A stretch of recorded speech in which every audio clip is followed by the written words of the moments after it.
गुरुवर नमोस्तु नमोस्तु नमोस्तु। आइएगा चलते हैं सीधे सीधे शंका समाधान के लोकप्रिय कार्यक्रम से जुड़े और आगे के इस कार्यक्रम के संचालन के लिए बड़े ही विनय के साथ पूज्य मुनिवर श्री संधान सागर महाराज जी के चरणों में नमोस्तु निवेदित करते हुए निवेदन कर रहे हैं कि हे गुरुदेव अपने माध्यम से अपने मार्गदर्शन संचालन के माध्यम से शंका समाधान के इस कार्यक्रम को गति प्रदान करें। नमोस्तु गुरुदेव नमोस्तु गुरुदेव नमोस्तु गुरुदेव। आज का ये शंका समाधान का सत्र विशेष सत्र, जैसा आप सब जानते हैं, गुरुवर के आशीष से एक पूरे विश्व को ज्ञान के आलोक के रूप में एक नई सौगात मिली और वो भोपाल से शुरुआत हुई श्री विद्या प्रमाण गुरुकुलम के माध्यम से। और आज उस विद्या प्रमाण गुरुकुलम के बहुत सारे देश के कोने कोने से यहाँ बच्चे बैठे हुए हैं जो इंटरव्यू यहाँ देने आए और सब चाह रहे हैं कि हमारा भी उसमें चयन हो जाए। ऐसी भावना के साथ में ही निश्चित रूप से माता पिता का भी एक कर्तव्य रहता है और एक अंदर में बहुत अच्छा एक्साइट। आज पूरे दिन भर ही हम देख रहे हैं कि पूरे देश के बच्चे जब यहाँ पर गुरु चरणों में आकर आशीर्वाद ग्रहण कर रहे हैं और चयन कमेटी अपना काम कर रही है, तो निश्चित जैन प्रतिभाएं या मेधावी छात्र इसमें से निकल कर आएंगे और जैन धर्म का नाम रोशन करेंगे। यह अभी ही हमें नजर इतना आने लगा है। आज उन बच्चों को, जैसा गुरु आदेश है कि उन बच्चों को आज प्रेफरेंस दिया जाएगा और शंका समाधान के सत्र में भी आज वो अपना अनुभव भी बताएं और प्रश्न भी गुरु चरणों में करेंगे। उसी क्रम में मैं आमंत्रित कर रहा हूं सर्वप्रथम बच्चे को स्पर्श जैन अपने बीच में यहाँ पर है। नमोस्तु गुरुवर। गुरुवर मेरा नाम स्पर्श जैन, मैं नागौर जिला सतना मध्य प्रदेश से हूँ। सर्वप्रथम गुरुवर आपको बहुत बहुत धन्यवाद। आपके द्वारा जो ये पहल की गई हम सब युवाओं को शिक्षित और सर्वांगीण विकास करने की, वाकई में हम सब आपके बहुत बहुत आभारी हैं गुरुवर। इसके लिए आपका बहुत बहुत धन्यवाद। नमोस्तु गुरुवर नमोस्तु। गुरुवर आज मेरा सीए फाउंडेशन का इंटरव्यू था, वाकई में आपके आशीर्वाद से बहुत सकुशल मंगल रहा गुरुवर। गुरुवर मेरा प्रश्न यह है कि आशीर्वाद का क्या मतलब होता है और आशीर्वाद हमारे जीवन में किस तरह प्रभाव डालता है। और गुरुवर बचपन में माँ का आशीर्वाद, हमें जीवन में 3 लोगों का आशीर्वाद लेना बहुत ज़रूरी है। बचपन में माँ का, जवानी में महात्मा का यानी गुरु का और बुढ़ापे में परमात्मा का। गुरुवर हम 2 आशीर्वाद तो ग्रहण कर पाते हैं, किंतु बुढ़ापे में परमात्मा का आशीर्वाद किस प्रकार ग्रहण करें, कृपया शंका का समाधान करें गुरुवर। बहुत अच्छा सवाल किया। आशीर्वाद का क्या महत्व है? आशीर्वाद में शुरुआत के 2 शब्द हैं, अक्षर आ और शी। आ यानी आपत्ति काल और शिव यानी कल्याणकारी। आपत्ति काल को कल्याण में बदल देने के वाद का नाम आशीर्वाद है। क्या ऐसे वचन जो आपत्ति में फंसे हुए प्राणी का भी कल्याण कर दे, समझ गए? आपत्ति को शिवत्व से जोड़ दे, उस बात को आशीर्वाद कहते हैं। पर आशीर्वाद दिया नहीं जाता, आशीर्वाद लिया जाता है।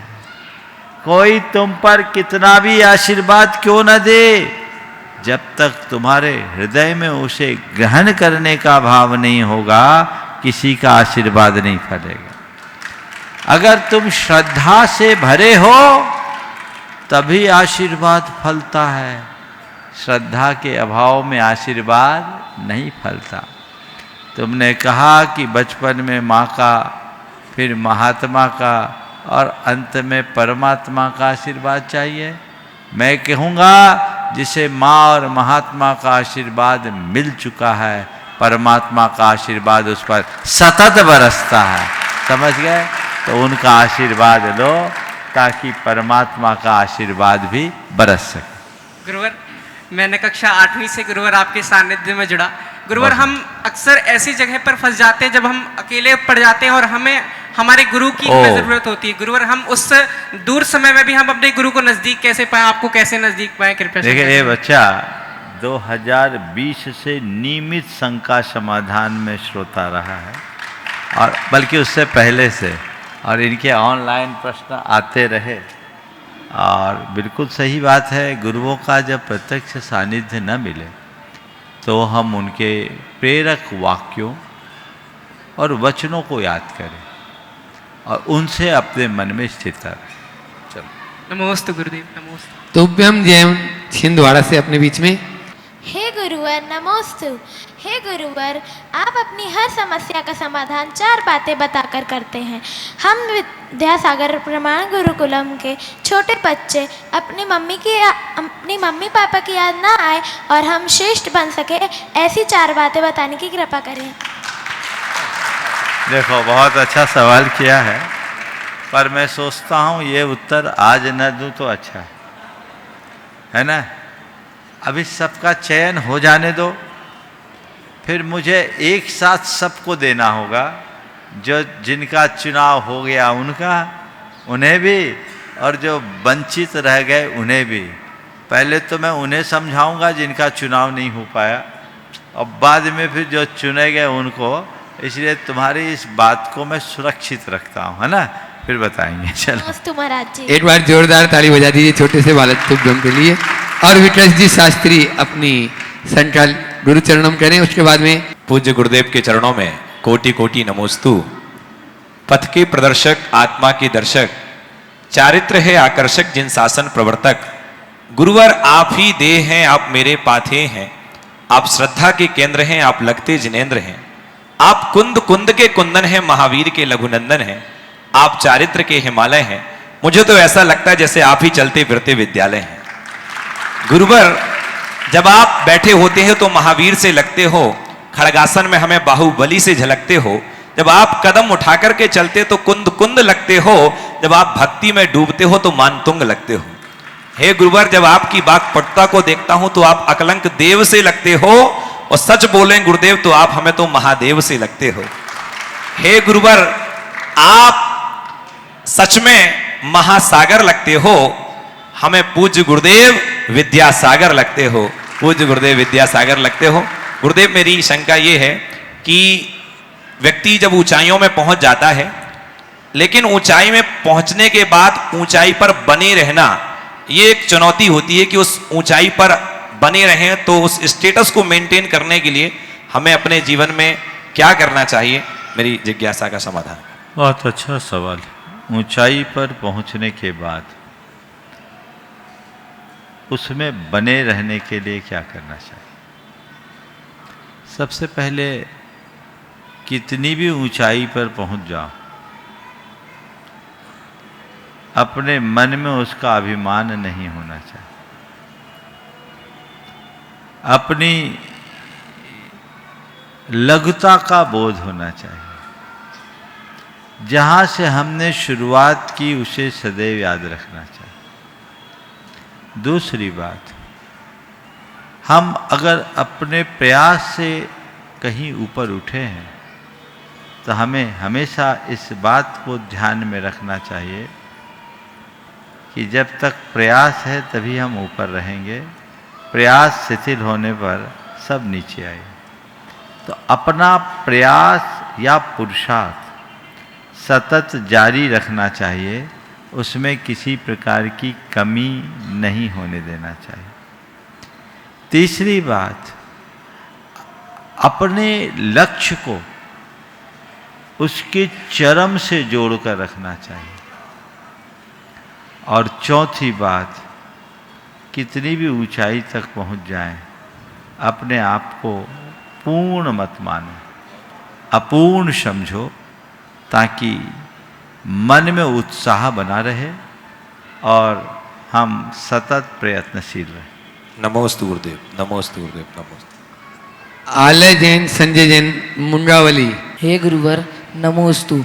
मेरा नाम आलय जैन है। मैं मुंगावली से आया हूँ। मेरे और मेरे परिवार की ओर से आपको त्रिवार नमोस्तु। मैंने आज 11th क्लास का इंटरव्यू दिया है। मुझे बहुत अच्छा लगा, मतलब पहला इंटरव्यू देके। ये विद्या प्रमाण गुरुकुलम बहुत अच्छा संस्कार देने के लिए खुला है।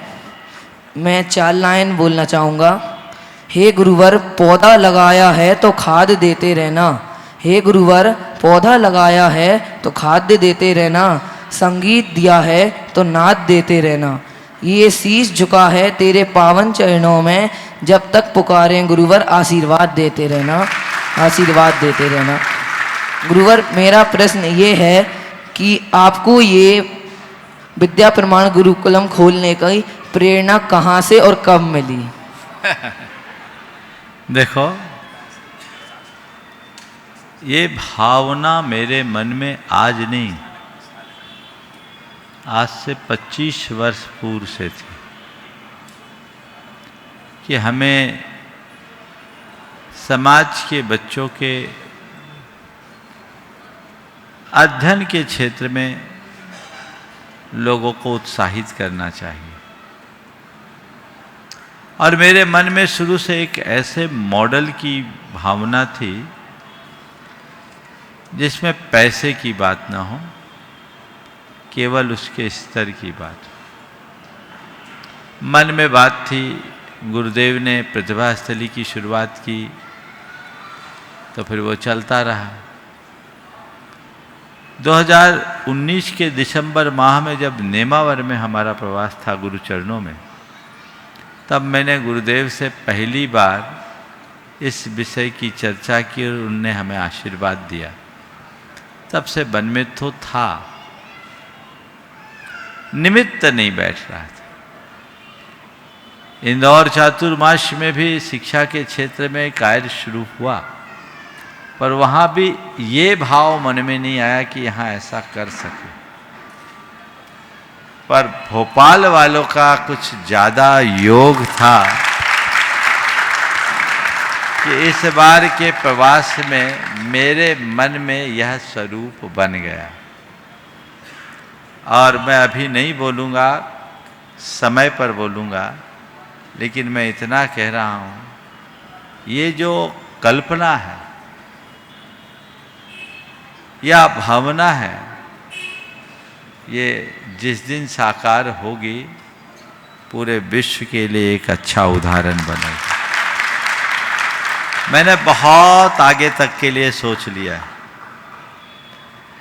और मैंने इसमें एक ही बात तय किया है कि ये जो भी काम हो, रचना जी सुन लो, पूरी टीम सुन लो, इसमें जो भी काम हो वो बच्चों की प्रतिभा के बल पर हो, उनके मेरिट पर हो, इसमें किसी की सिफारिश ना हो। मैंने इनको कह दिया, यदि कोई मैं भी तुमसे कहूं तो मत लेना। खैर मैं कहूंगा ही नहीं। सब लोग लाइन लगा रहे हैं। 60 बच्चों को बुलाया, 30 का चुनाव इस बार होना है।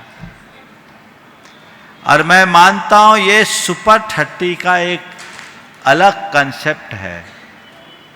जो बच्चे विद्या प्रमाण गुरुकुलम में चुन लिए जाएंगे, मेरी भावना है कि उनकी 12वीं तक ही नहीं, संपूर्ण शिक्षा संपन्न कराएगी।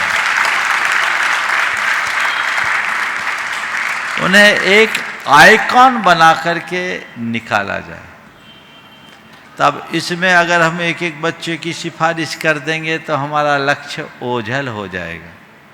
इसलिए कृपा कर, न हमसे, न महाराजों से, न व्यवस्थापकों के पीछे लगे। बहुत प्रेशर है, लोग कई तरीके से, कोई सुनवाई नहीं होगी। महाराज फिर क्या होगा, 60 में 30 रहेंगे, 30 चले जाएंगे। तो इस साल तो अभी 30 ही की व्यवस्था है, पर जो वंचित रह जाएंगे उनके लिए भी हमारे मन में एक और योजना है, जो इस वर्ष तो संभव नहीं है। यदि सब कुछ ठीक रहा तो भोपाल या कहीं और एक सुपर 100 होगा। समझ गए? सुपर 100 या सुपर 50 जो भी हो, जिसमें वो बच्चे भी समाहित हो जाए और उसकी एक व्यवस्था हो ताकि सब स्तर के बच्चों को लाभ मिल सके। भावनाएं सबकी होती है पर संसाधन सीमित होते हैं। मैं आप लोगों से कहूँगा कि मेरे मन में बहुत भाव है। गुणायतन इस अभियान को गति देने के लिए पूरी तरह प्रतिबद्ध है और पूरे देश के लोगों से मैं कहता हूँ, जिस दिन इसकी औपचारिक शुरुआत होगी उस दिन मैं अपनी पूरी योजना आपको बताऊंगा। जो भी लोग इस पुनीत कार्य में अपना योगदान देना चाहते हैं जरूर दे। ये कोई योगदान नहीं, अपनी भावी पीढ़ी के भविष्य को सुनिश्चित करना है, समाज को आगे लेकर के चलना है। तो ये कार्य है, ये भावना उसी लिए उत्पन्न हुई और मुझे पूर्ण विश्वास है ये परिणाम जरूर अच्छा देगा। मैं आपका उपकार कैसे चुकाऊंगा इसके? अभी बहुत बिल्कुल पढ़ के आगे बढ़ जाओ तो सब उपकार चुक जाएगा। नमोस्तु ठीक है ना? चलो, बहुत बढ़िया। निवि जैन, भोपाल। नमोस्तु महाराज जी। नमोस्तु महाराज जी, जब भी हम दिन भर खेलते हैं तब हम में बहुत ज़्यादा एनर्जी रहती है, लेकिन जब भी हम पढ़ने बैठते हैं हमें नींद क्यों आने लगती है? देखो, बहुत अच्छा सवाल है। जिस चीज़ में हमारा इंटरेस्ट रहता है ना उसमें एनर्जी रहती है, और जिसमें इंटरेस्ट नहीं रहता, बोरिंग होता है, उसमें बोर होते हैं तो वहाँ नींद आती है। इसका मतलब ये है कि तुम्हारा पढ़ने में थोड़ा इंटरेस्ट कम है और खेलने में ज़्यादा है ना। तो जो खेलने का इंटरेस्ट है ना, खेलने के समय खेलो, लेकिन जितने इंटरेस्ट से खेलती हो उतने इंटरेस्ट से पढ़ाई करो, मन लगने लगे। नमोस्तु आदि जैन, सागर। और हे गुरुवर, नमोस्तु नमोस्तु नमोस्तु। मेरा नाम आदि जैन है और मैं सागर से आया हुआ हूँ। मेरा आपसे प्रश्न यह है कि हम अपने मन के आत्मविश्वास में वो कैसे बढ़ाएं कि हम अपने माता पिता की अपेक्षाओं को पूरा कर सकें। अपने आत्मविश्वास को कैसे बढ़ाएं कि माता पिता की अपेक्षाओं को पूरा कर सकें। सबसे पहले तो माता पिताओं से मैं कहूँगा कि बच्चों से ज़्यादा अपेक्षा न रखें। ऐसी अपेक्षा न रखें कि बच्चे उससे अतिरिक्त दबाव का अनुभव करें। तो पहले मैं तुमसे भी कहूँगा कि माता पिता की अपेक्षाओं में खरा उतरने का कोई प्रयास मत करो। खुद को निखारने की कोशिश में लग जाओ कि मुझे खुद को खरा बनाना है, खुद को निखारना है, खुद को आगे बढ़ाना है। वो मुझसे क्या एक्सपेक्टेशन रखते हैं मुझे ये नहीं देखना। मुझे ये देखना है कि मैं अपने लिए क्या कर सकता हूँ, मुझ में जो क्षमता है, मुझ में जो योग्यता है, मुझे उसे उद्घाटित करना है, मुझे उसे निखारना है। समझ गए? दबाव मुक्त हो, लगनशील बनकर काम करो, जो लक्ष्य बनाया है उसके अनुरूप पुरुषार्थ जगाओ, सतत प्रयास करो, बुरी आदतों से बचो, बुरी संगति से बचो, अपने लक्ष्य के प्रति सदैव समर्पित रहो और जी तोड़ मेहनत करो। जो चाहोगे वो मिलेगा। रहा सवाल आत्मविश्वास बढ़ाने का, तो पॉजिटिव सोचो। जिसके अंदर सकारात्मकता होती है उसका आत्मविश्वास बढ़ता है। समझ गए? और उस आत्मविश्वास को बढ़ाने के लिए मन में श्रद्धा जगाओ और गुरु और प्रभु से रोज एक प्रार्थना करो, हे प्रभुवर, हे गुरुवर, मुझे ऐसी शक्ति दो कि मैं अपने लक्ष्य में सफल हो सकूं, मैं अपनी मंजिल को प्राप्त कर सकूं। इस श्रद्धा और विश्वास के साथ प्रार्थना करो, तुम अपने आप को समर्थ बना पाओगे और जो चाहते हो उस लक्ष्य को साध पाओगे। नमस्ते महाराज जी। भाविका जैन, कोटा, राजस्थान। महाराज जी के चरणों में 3 बार नमोस्तु नमोस्तु नमोस्तु। महाराज जी, आपने इस विद्या प्रमाण गुरुकुलम में छात्राओं को आने का मौका दिया। इस बार हम छात्राओं को यहाँ आने का मौका कब मिलेगा? छात्रों को दिया है। हम छात्राओं को यहाँ, छात्राओं के लिए तो गुरुदेव ने इतना कर दिया, 5-5 प्रतिभाशाली वही खाली है अभी, उसमें जगह बहुत है, वहाँ जाओ, है ना? हाँ, और छात्राओं को थोड़ी प्रवेश दिया है महाराज जी। ऑनलाइन अब वो बहन जी ने आप लोगों पर कृपा कर दी, मेरी तरफ से कोई सम्मति नहीं थी, ये ऑनलाइन कर दी हैं सीए वालों को। 4 या 5 को तो उत्तर राइट तो इनके पास है क्योंकि मेहनत कर रही है, लेकिन मैंने खुशी से नहीं कहा, छात्राओं की व्यवस्था नहीं है, ये केवल छात्रों के लिए है। ठीक है, आप लोगों को ऑनलाइन जो दिया है आप मेहनत कीजिए, अब आगे कोई समय अनुकूल बनेगा और आप लोगों का भाग्य जागेगा तो वो भी देखेंगे, पर अभी अपने भाइयों को तो आगे बढ़ने दो। तुम लोगों के लिए गुरुदेव ने बहुत कर दिया। 5 प्रतिभा स्थली है, अभी वहाँ भी पर्याप्त अवसर है, आप वहाँ जाए। नमोस्तु महाराज। मनोज जैन, भोपाल। नमोस्तु महाराज जी। महाराज जी, मेरा नाम मनोज जैन है और मैं भोपाल से हूँ। महाराज श्री, मेरी शंका ये है कि हम जिस देश में रहते हैं, जिस प्रदेश में रहते हैं और जिस शहर में रहते हैं, जिस समाज में रहते हैं, जिस घर में रहते हैं, हम ऐसा क्या करें कि हम उसका मान सम्मान बढ़ा सकें। नमोस्तु। जिस देश प्रदेश समाज घर में रहते हैं उसका मान सम्मान बढ़ा सके, उसके लिए क्या करें? कुछ मत करो, एक अच्छा इंसान बन जाओ, एक अच्छे नागरिक बन जाओ। एक अच्छा इंसान जहाँ खड़ा होता है वो सबका मान बढ़ाता है, और बुरा इंसान जो होता है सबका मान मिटाता है। समझ गए? एक लक्ष्य बनाओ, मुझे एक अच्छा इंसान बनना है। ठीक है? नमोस्तु। Kuldeep Jain, BTech CSC। नमोस्तु महाराज जी। महाराज जी, मेरा प्रश्न ये है, वर्तमान में मैं इंजीनियरिंग फर्स्ट ईयर कर रहा हूँ और कई बार जब हम कॉलेज में एंटर करते हैं तो काफ़ी नॉलेज का रिसोर्स हमारे पास काफ़ी ज़्यादा होता है और कई बार हमसे कहा जाता है कि आप हर चीज़ में आगे बढ़िए और हर चीज़ आपको आनी चाहिए। हमसे एक्सपेक्ट किया जाता है कि हम परफेक्ट बने और प्रोफेशनल हो हर चीज़ में, पर ये कई बार नॉलेज का ओवरफ्लो ये कई बार बर्डन दे देता है और फोकस भी हमारा लैक होता है, जिससे हमारा कंसंट्रेशन भी कम होता है। तो क्या ये हर चीज़ आनी चाहिए, ये ज़रूरी है? देखो, ये प्रवृत्ति गलत है। हर व्यक्ति के अंदर कुछ स्वाभाविक प्रतिभा होती, और जो तुम्हारी स्वाभाविक प्रतिभा है और जिसमें तुम्हारी खुद की रुचि, हमें पहले उसमें दक्षता यानी पूरी मास्टरी आनी चाहिए। जब उसमें पूरी तरह से लीन हो जाओ, समर्थ हो जाओ, तब फिर और बात करो। नहीं तो jack of all master of none, कोई मतलब नहीं। हम अपनी स्वाभाविक रुचि को देखें और जो हमारे लक्ष्य के साथ जुड़ा हुआ उसकी पूर्ति में लगे। सब जगह लगोगे तो कुछ नहीं पाओ। ठीक है? नमोस्तु महाराज। ओ आगे।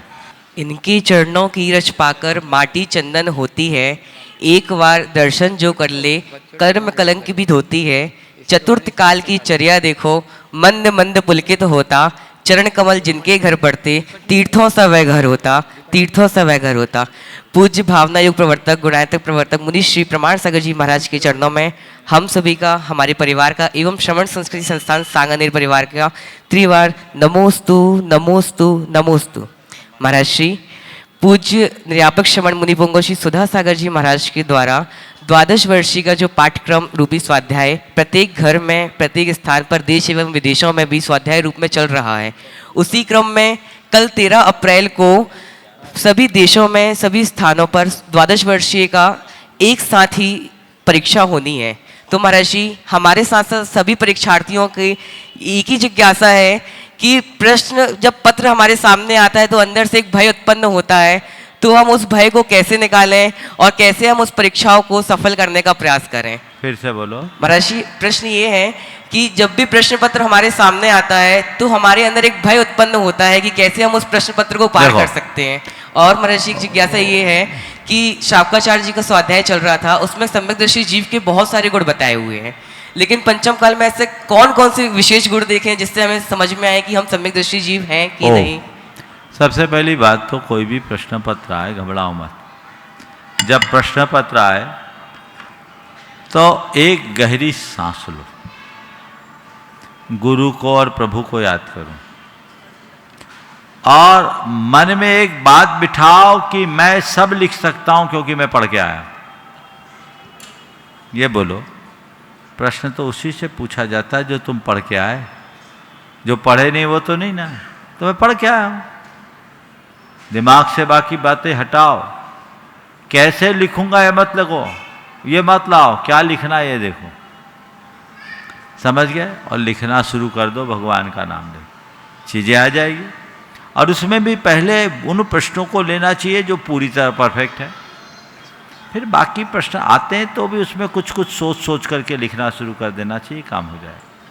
सम्यक दर्शन के गुणों में बहुत सारे गुण हैं, लेकिन सबसे पहली एकदम प्रारंभिक और उथली भूमिका की बात करूं तो देव शास्त्र और गुरु के प्रति श्रद्धा पक्की होनी चाहिए। इसके बिना सम्यक दर्शन का कोई शुरुआत ही नहीं, समझ गए? चलिए। नमस्ते।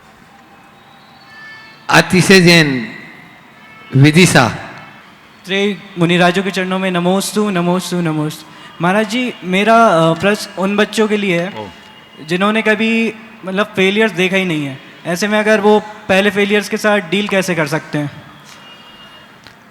बच्चों ने फेलियर्स देखा ही नहीं, तो उन जिन बच्चों ने वो अचानक कोई फेलियर आ जाए तो उसको कैसे सामना करें? सबसे पहले तो हमें इस चीज़ का पहले से अभ्यास रखना चाहिए कि जीवन में थोड़ी बहुत परेशानी आए, समझिए। और यदि कदाचित ऐसा नहीं हो और अचानक चीज़ें आ जाए तो उस समय अपना आत्मविश्वास प्रगाढ़ रखना चाहिए और ये सोचना चाहिए कि ये मेरी एक परीक्षा है, यहाँ मैं विफल हुआ हूँ, इसका मतलब पूरे जीवन से विफल नहीं, नई संभावनाएं मेरे साथ और जुड़ेगी, मैं उसके लिए प्रयास करूँगा और परिणाम निकालूँ। नमोस्तु महाराज जी, नमोस्तु। अपने बीच में दीपक रूपल जी, सिटी बेंगलोर, बंधु अनन्य गुरुवत आर्या जय।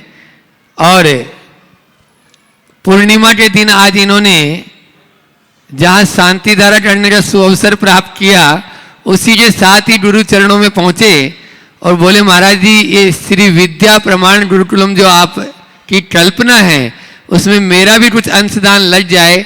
और इन्हीं भावों के साथ में उन्होंने 1-2 नहीं 11 बच्चों के लिए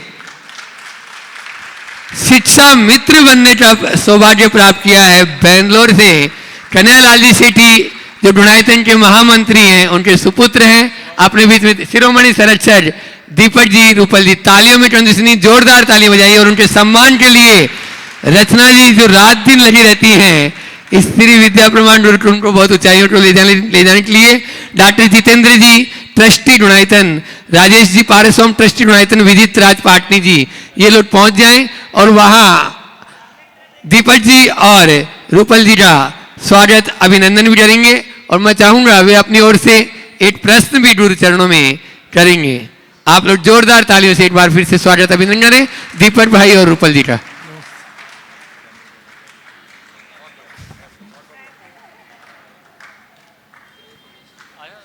दीपक भैया अपना प्रश्न गुरु चरणों में करें।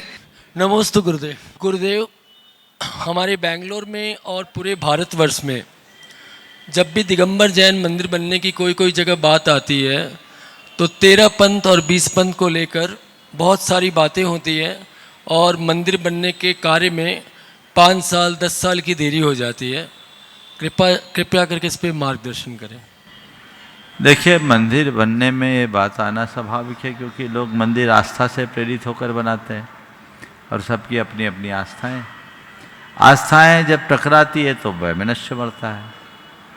कोई व्यक्ति की अगर मान्यता अलग है तो हम उसे बाध्य नहीं कर सकते कि तुम ऐसे ही करो। तो मैं तो ये कहूँगा कि मंदिर बनाने के पहले ये तय करना चाहिए कि हमको कैसा बनाना है और उसका वैसा प्रावधान बना लेना चाहिए और जो प्रावधान बना लिया गया उसके अनुरूप करना चाहिए। अगर किसी की 13 पंथ की मान्यता है तो 13 पंथ के अनुरूप बनाओ, किसी की 20 पंथ की मान्यता वो 20 पंथ के अनुरूप बनाओ। यदि दोनों तरह के लोग हैं, ऐसी कोई व्यवस्था है तो ऐसी व्यवस्था बना लो। एक अलग 13 पंथ की वेदी, एक 20 पंथ की वेदी, झगड़ा मत हो, झगड़ा ना हो, ये व्यवस्था करो। लेकिन आजकल के कई अनुभव तो एक जगह का तो ऐसी पंथवाद के कारण मंदिर बनने के बाद 3 साल तक मंदिर बंद रहा, ताला बंद रहा। तो ये बहुत चक्कर का काम। हम लोग मंदिर विशुद्ध धर्म ध्यान के लिए बनाते हैं, इसलिए पहले से ही तय कर लो ताकि बाद में खींचातानी ना हो, ये व्यवस्था रखें। एक बार इस दंपति का जोरदार अभिनंदन कर दीजिए। बहुत समर्पित और कर्तव्यशील व्यक्ति हैं, इनके लिए बहुत बहुत आशीर्वाद। चलो हाँ, प्रशांत जी निधि जी जैन गुणायतन ट्रस्टी यहाँ पर उपस्थित हैं। गुरुदेव इनको नमोस्तु नमोस्तु नमोस्तु। गुरुदेव, आज आपके आशीर्वाद से और आपके आदेश से मैंने बच्चों के इंटरव्यूज़ लिए और बच्चे बड़े उत्साहित थे और बड़ा अच्छा लगा और पूरे भारत से बच्चे आए, बहुत ही अच्छा रिस्पांस रहा और मेरे लिए बड़ा सुखद अनुभव था, क्योंकि मैंने छोटे बच्चों के इंटरव्यू नहीं लिए, बड़े बच्चों के तो बहुत लिए, बट छोटे स्कूल के बच्चों के नहीं लिए। ये मेरा सुखद अनुभव था और उसके लिए आपका जो आशीर्वाद प्राप्त हुआ उसके लिए बहुत बहुत धन्यवाद। गुरुदेव, मेरा एक प्रश्न है, वो ये है कि मेरे मतलब मनों में, सभी इंसान के मनों में हजारों और लाखों विचार आते हैं और वो विचार कर्म में बदलते नहीं हैं या उन पे कोई उनका एक्शन नहीं होता, तो उनमें कोई पाप लगता है क्या? ये मेरा शंका थी, बहुत दिनों से शंका है कि। बहुत सुंदर। कहते हैं मनुष्य के मन में 60,000 विचार हो जाते हैं और ज़्यादातर विचारों को तो हम वहीं ख़त्म कर देते हैं। आपका सवाल है कि जो विचार आए उसका पाप लगता है क्या? पाप तो लगता है। विचार जिस स्तर पर उठे उसका उतने ही स्तर का पाप लगेगा। जैन मनोविज्ञान एक बात बताता है कि कर्म बंधन की स्थिति हमारी प्रवृत्ति के ऊपर निर्भर करती है और हमारी प्रवृत्तियाँ अति सूक्ष्म होती। हम अपनी स्थूल प्रवृत्ति को तो पकड़ लेते हैं, सूक्ष्म प्रवृत्तियों को पहचान नहीं पाते।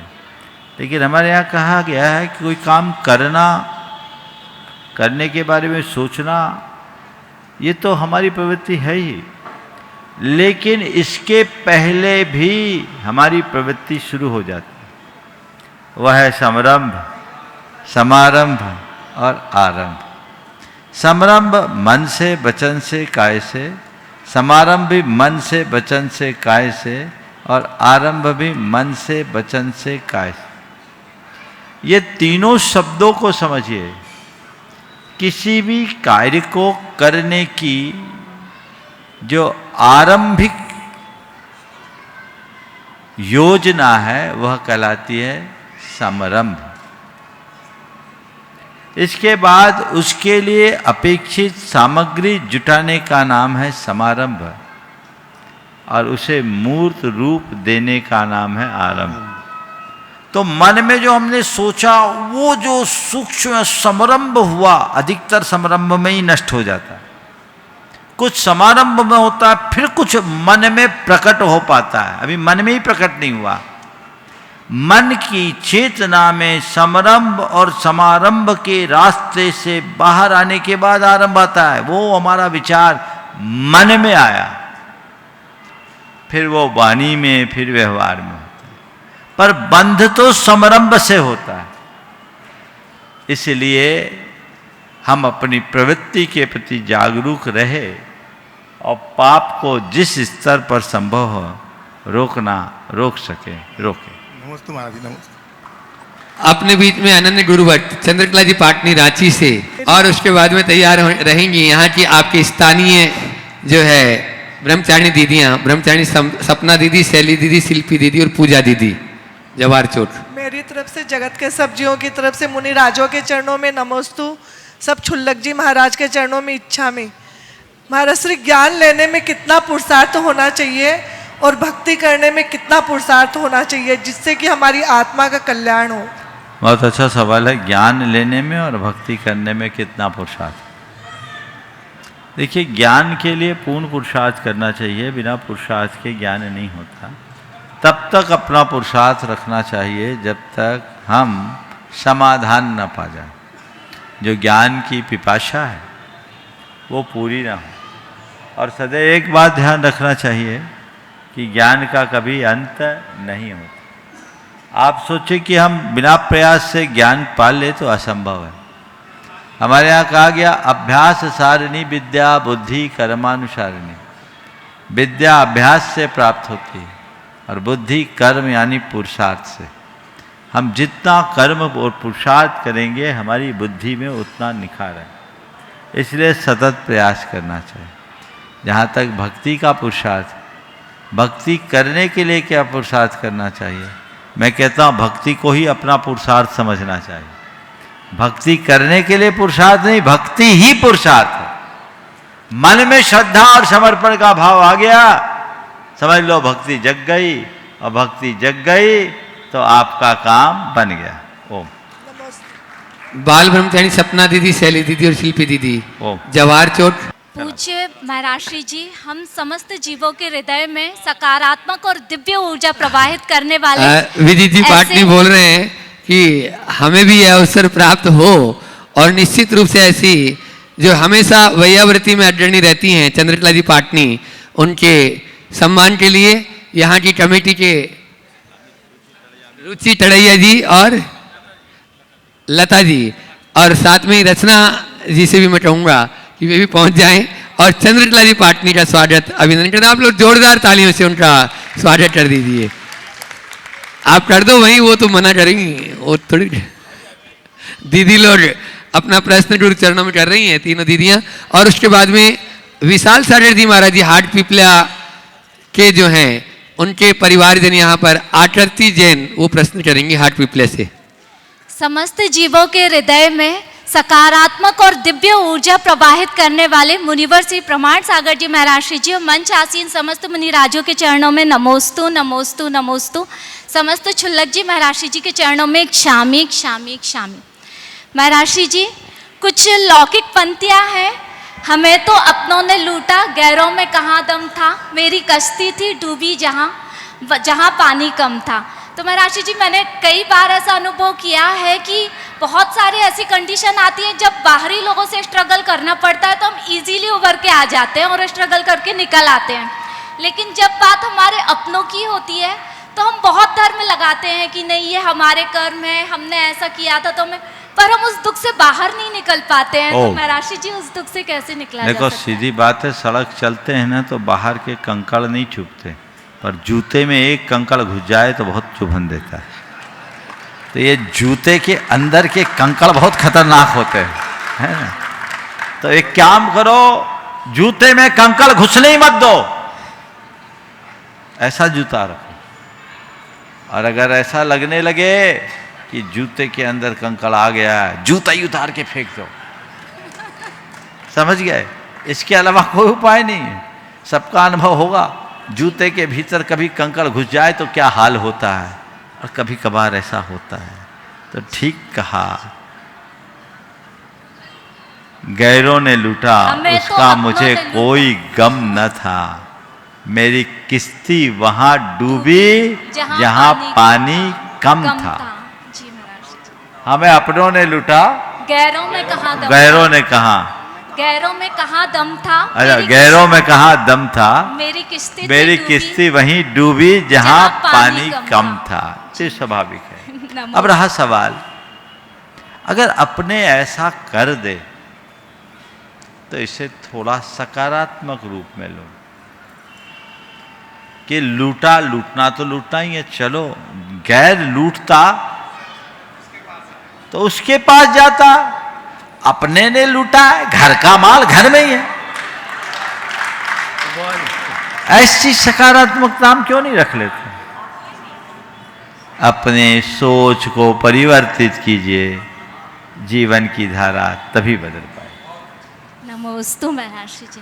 हमारे संघ की शोभा परम पूज्य विशाल सागर जी महाराज जी और उनके परिवारजन यहाँ पर उपस्थित हैं।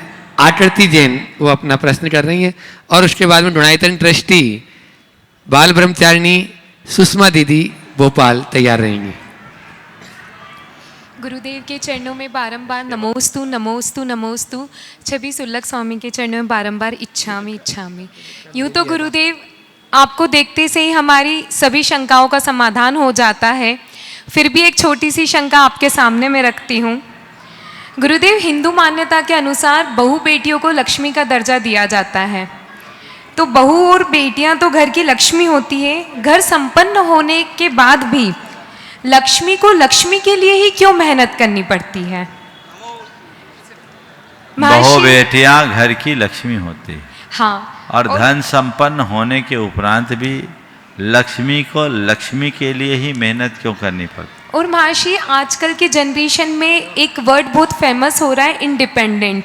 तो महर्षि अच्छा सही मानने में देखिए, मुझे इस विषय में इतना ही कहना है कि आज की लक्ष्मी को अपनी लक्ष्मी पने का बोध नहीं है और उसे औरों की लक्ष्मी नजर आने लगी है।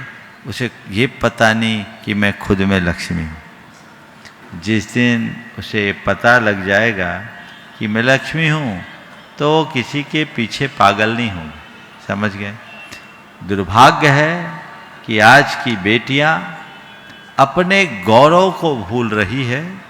वो नौकरी पेशा में अपना गौरव मान रही है, पैसा कमाना ही अपना ध्येय बना रखा है। लेकिन ध्यान रखना, केवल पैसा ही लक्ष्मी नहीं है। लक्ष्मी हमारी समृद्धि का नाम है, जिसमें पैसा भी है, लेकिन पैसे से बड़ी संपदा प्रेम और शांति है। हम उसे प्रकट करने की कोशिश करें। तुम्हारे पास करोड़ों हो और प्रेम ना हो तो सब व्यर्थ है, और तुम्हारे पास केवल रूखी रोटी हो और प्रेम हो तो सब अर्थ है। तो प्रेम की शक्ति को पहचानें, प्रेम को बढ़ाएं। इंडिपेंडेंट होना ये कहने में अच्छा है, लेकिन जीने में अच्छा नहीं। हम कहें कितने भी कि हम इंडिपेंडेंट है, तो वो इंडिपेंडेंट केवल आर्थिक रूप से है। जीवन तो सबका, चाहे पुरुष हो या स्त्री, इंटरडिपेंडेंट है, एक दूसरे से जुड़ा हुआ है। सबको एक दूसरे के पूरक और प्रेरक बन करके चलना चाहिए, अन्यथा सब कुछ नष्ट भ्रष्ट हो। नमोस्तु महर्षि। गुणायतन ट्रस्टी बाल ब्रह्मचारी सुषमा दीदी। चतुर्थकालीन चर्या के धारी मेरे गुरुवर, अपने आशीर्वाद से भक्तों की भाग्य रेखा को बदल देने वाले महाराज, मेरे गुरुवर के चरणों में अनंतानंद नमोस्तु प्रभु, नमोस्तु नमोस्तु नमोस्तु। सभी मुनि महाराज के चरणों में नमोस्तु, एवं छुल्लक महाराज जी के चरणों में सवाल तो कर लो महाराज जी। मेरा सवाल वर्तमान शिक्षा प्रणाली को लेकर है। महाराज जी, वर्तमान शिक्षा प्रणाली में किताबी ज्ञान की अपेक्षा व्यवहारिक अनुभव की अधिक आवश्यकता है, क्योंकि आज के दौर में अंग्रेजी माध्यम को अधिक जोर दिया जा रहा है, जिसके चलते ये सारी वैल्यूज जो हैं महाराज जी, संवेदनशीलता और स्नेह, संस्कार, ये सब। बहन जी, आप जो बात कहना चाह रही हैं, अक्सर यही सवाल उठता है और मैंने इस पर पर्याप्त प्रकाश डाला है। हम लोगों को चाहिए कि हम उस दिशा में प्रयास करें और अच्छे परिणाम। नमोस्तु महाराज जी, नमोस्तु संघ के नमोस्तु। गुलदस्ते के पुष्प छुल्लक स्वरूप सागर जी महाराज अपनी संख्या के माध्यम से आप सबको लाभान्वित कर रहे हैं। मुनीत राय के चरणों में बारंबार नमोस्तु। महर्षि, अभी गर्मियों का मौसम चल रहा है और बुंदेलखंड में परंपरा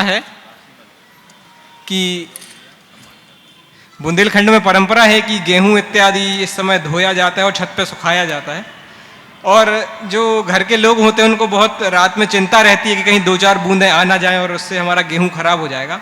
वहीं दूसरी तरफ एक किसान होता है जो अपनी पूरी पकी पकाई फसल को खुले आकाश के नीचे रखता है। उसको खतरा रहता है कि चोरी भी हो सकती है, बारिश भी हो सकती है, और पिछले 3-4 महीने की जो मेहनत है वो पूरी तरह खराब हो सकती है। तो महर्षि, शास्त्रों में कृषि कार्य को बहुत अच्छा बताया गया है और किसानों को इतना क्यों महान बताया गया है? क्यों वो इतना सब करने के बाद भी प्रसन्न रह लेता है? किसान की पूरी संपदा खेत में है, फिर भी वो निश्चिंत है, और तुम्हारे 2-4 क्विंटल गेहूं छत पे सूख रहे हैं, तुम परेशान। इसकी वजह बताऊं? किसान तपस्वी होता है और इंसान भोगी। तपस्वी हमेशा खुश रहता है और भोगी हमेशा रोता रहता है। तो भोगी बनोगे तो रोओगे, बनो तो किसान जैसे तपस्वी बनने का प्रयत्न करो जो आनंद से भर। पूज्य महाराज श्री जी के चरणों में अपन निवेदन करें। उससे पूर्व एक पर्ची मेरे पास में आई है और उसमें श्री विद्या प्रमाण गुरुकुलम के लिए कुछ राशि उन्होंने अपनी ओर से दी है। डीएसपी प्रदीप जी जैन यहाँ पर उपस्थित हैं। डीएसपी प्रदीप जी जैन के लिए जोरदार ताली बजा दीजिए। इन्होंने आज विद्या प्रमाण गुरुकुलम के प्रदीप जी हैं कि चले गए? आओ, हाँ, सवाल भी उनका। हाँ हाँ, सवाल है। हाँ, एक बार जोरदार ताली बजा दीजिए। और चाहूंगा अभिजीत जी पाटनी वहीं जाकर उनका सम्मान कर देंगे। वे अपना प्रश्न भी गुरु चरणों में कर रहे हैं और उसके बाद में अपन महाराज श्रीधरी चरणों में चलेंगे। नमोस्तु भगवान।